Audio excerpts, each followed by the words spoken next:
Welcome to this explainer. Today, we're going to unpack what is arguably one of the most incredible multi-generational scientific sagas in modern physics. We're talking about a literal detective story here. One that spans nearly half a century, pulls in thousands of the world's most brilliant minds, drives decades of wild technological evolution, and ultimately required a machine so incredibly massive that it crosses international borders just to prove a point. It's a fantastic ride, so let's get right into it. Just think about the extreme contrast for a second. Back in 1964, the absolute seed of this entire endeavor was just a simple two-page theoretical communication. We're talking about a few paragraphs of dense mathematics on a single piece of paper.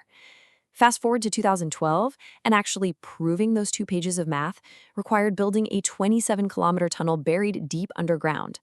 It's absolutely staggering, isn't it? The idea that this tiny, elegant theoretical move demanded a massive, multi-decade macro-engineering effort just to prove that the universe was built exactly the way a few physicists thought it was? Okay, let's dive into this. To really understand why all this massive effort was necessary in the first place, we have to travel back to a really stubborn flaw in physics. By the early 1960s, physicists were working with this beautifully elegant mathematical framework called gauge theory. It was essentially their rule book for reality. But there was a glaring problem. The math strictly demanded that force-carrying particles had to have zero mass. But in reality, the particles carrying the weak nuclear force, the W and Z bosons, were plainly extremely heavy. And to make matters worse, a 1962 result called Goldstone's theorem predicted that if you tried to fix this symmetry problem, you just end up producing a bunch of unseen, massless particles that nobody had ever actually observed. It was, for all intents and purposes, a complete mathematical dead end. Now it's time we correct a very popular myth. You often hear this romanticized story of a lone genius hero coming down from the mountain to magically solve this math problem. Well, that's just a myth. The reality is actually much more collaborative and honestly a lot more fascinating. While Peter Higgs is the name we all know, by the way, he was a quiet lecturer in Edinburgh who famously hated the nickname the God particle, he wasn't acting alone. 3 completely independent scientific groups published remarkably similar ideas in the exact same year to solve this massive flaw. In fact, if you go to CERN, they properly refer to the solution as the Brout-Englert-Higgs mechanism to honor that collaboration. Honestly, the year 1964 was just an absolute whirlwind. In August, you have Francois Englert and Robert Brout in Brussels publishing their paper first. Then, in October, Peter Higgs publishes his work in Physical Review Letters. But here's a really critical, kind of ironic detail. Higgs had originally submitted his paper to a journal called Physics Letters, and he had his follow-up flat-out rejected. So to get this paper accepted elsewhere, he added a crucial second paragraph. And in that specific paragraph, born out of a rejection letter, he explicitly predicted a brand new massive particle. Then, right on their heels in November, Gerald Gornalik, C.R. Hagen, and Tom Kibble published their theory. 3 independent groups all zeroing in on the exact same profound truth about our universe. And this brilliantly illustrates a really profound realization. The ultimate truth they arrived at wasn't just about a single solitary particle. It was actually about a field. The Higgs field is this invisible field permeating the entire universe. It's literally the very thing that gives every particle of matter its mass. According to CERN's own description, the field actually came first in the theory. So what about the famous Higgs boson? Well, it's actually best understood simply as a wave or a ripple within that invisible field. So the grand prediction is made in 1964. But then, the 48-year hunt begins. Now, the reason this wait was so agonizingly long wasn't because the physics community doubted a theory. Far from it. By the 1980s, this mass-giving mechanism was literally load-bearing for the standard model of particle physics.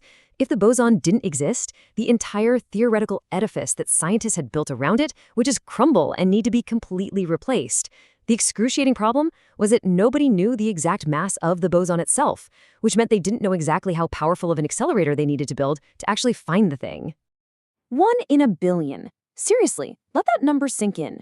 This is exactly why it took 48 years. The Higgs boson doesn't just exist freely in nature, sitting on a shelf waiting for us to find it. It has to be violently created in a high-energy collision. And because it decays almost instantly, you have to identify it through the debris, its decay products. But here's the kicker. Those exact same decay products are created by countless other totally normal processes. The signal is incredibly faint, and the background noise is absolutely deafening. Finding it isn't just looking for a needle in a haystack. It's looking for a needle in a haystack that completely vanishes a microsecond after you create it.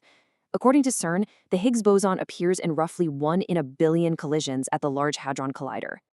To capture that incredibly rare 1 in a billion event, humanity had to step up and build the ultimate scientific tool, the Large Hadron Collider.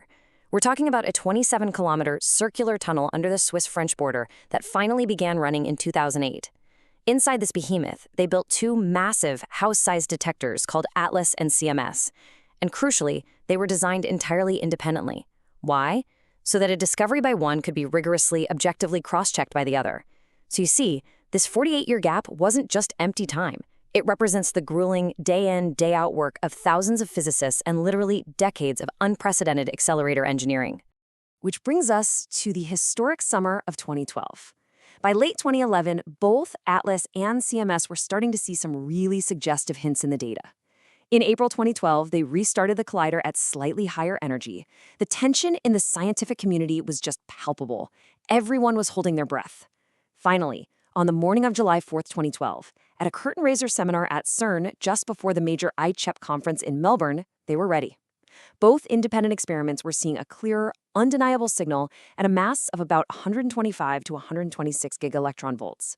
They'd confidently crossed the absolute gold standard statistical threshold for discovery in physics. They hit 5 sigma. Just listen to the careful but absolutely thrilling framing from CMS spokesperson Joe Incandela that day. He got up and announced, "The results are preliminary, but the 5 sigma signal at around 125 GeV we're seeing is dramatic. This is indeed a new particle. We know it must be a boson, and it's the heaviest boson ever found." I mean, try to imagine being in that auditorium. Peter Higgs, who was 83 years old at the time, and Francois Englert were both sitting right there in the audience. Incredibly, despite their names being linked in history for decades, these two titans of physics had never actually met before that very morning. They met for the first time just as their life's work crossed that historic 5 sigma threshold. Now, while the initial announcement was very careful to say it was a particle consistent with the Higgs boson, the subsequent decade of research removed any shadow of a doubt. The standard model uniquely required this boson to have 0 spin, meaning it doesn't have a preferred direction in space. And the observation? A perfect match. 0 spin. It also required highly specific decay patterns interacting with quarks and leptons. The observation? Another perfect match.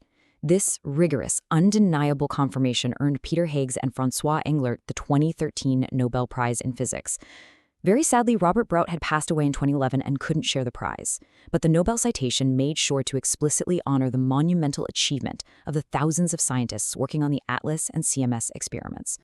Yes, but here is exactly where the story takes a fascinating turn. This 2012 discovery was a monumental triumph, no doubt about it. It officially completed the particle list of the Standard Model, which is the best-tested theory in the history of physics. Every single particle it ever predicted had finally been found. Yes, but it also forced physicists to stare down a pretty glaring reality. The Standard Model, complete as it now is fundamentally incomplete by its own standards. So the crucial point is this. The Standard Model, as brilliant as it is completely blind to gravity. It has absolutely 0 explanation for dark matter or dark energy, which make up most of the universe. It can't account for the matter-antimatter asymmetry that literally allows our universe to exist in the first place, and it provides no mechanism for why neutrinos have non-zero mass. Finding the Higgs boson was the ultimate victory for this framework. It was absolutely the last piece of the Standard Model, but it is definitely not the last piece of physics. It's wonderful that Peter Higgs lived to see his incredible prediction validated. He eventually passed away in April 2024 at the age of 94, leaving behind the legacy of a quiet, humble thinker whose 2-page mathematical insight fundamentally reshaped our entire understanding of reality. But as we stand here today, looking out at the immense mysteries still lingering in the dark corners of our cosmos, we are left with a massive open question. With the final piece of the Standard Model perfectly in place, what comes next in our hunt to truly understand the universe?